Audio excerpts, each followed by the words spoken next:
Tes is walletbrief, weer een breek doven wat actuele moefet te is, economie tes week, wat houdt ten noise. If prices, interest rates, jobs, housing, or taxes are keitlei changing harmonie, tes is weer een oustai informet.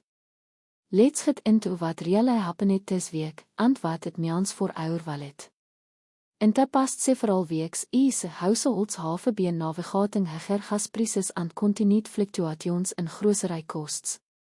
Energy market volatility, seasonal changes, and supply chain factors have contributed to uneven price pressures across the country.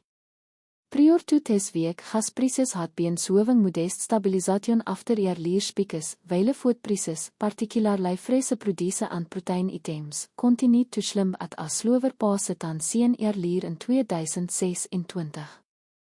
Many households weer adjusting budgets accordingly, and analysts weer closely monitoring whether the trend will continue or reverse. This week, gas prices in several states was small increase, driven by higher crude oil prices and ongoing refinery maintenance.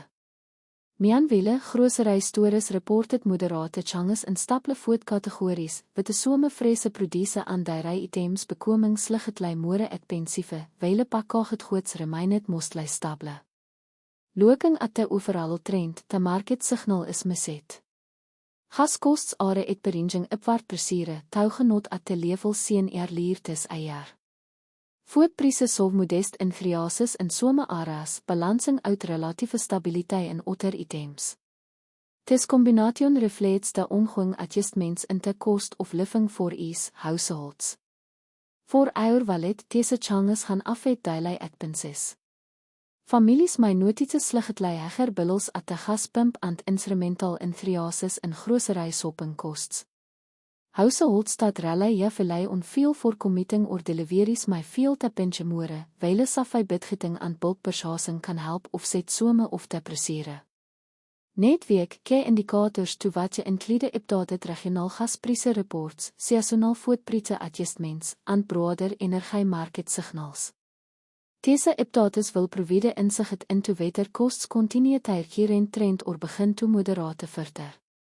Understanding these trends can help families plan for upcoming expenses, anticipate changes in monthly budgets, and make smarter choices around energy and grocery shopping. That's our walletbrief for this week. These changes don't always make headlines, but they do change of much by, save, and yarn. Wel bewacht net week wat het updates that matter. Until then, stay informed and protect our wallet.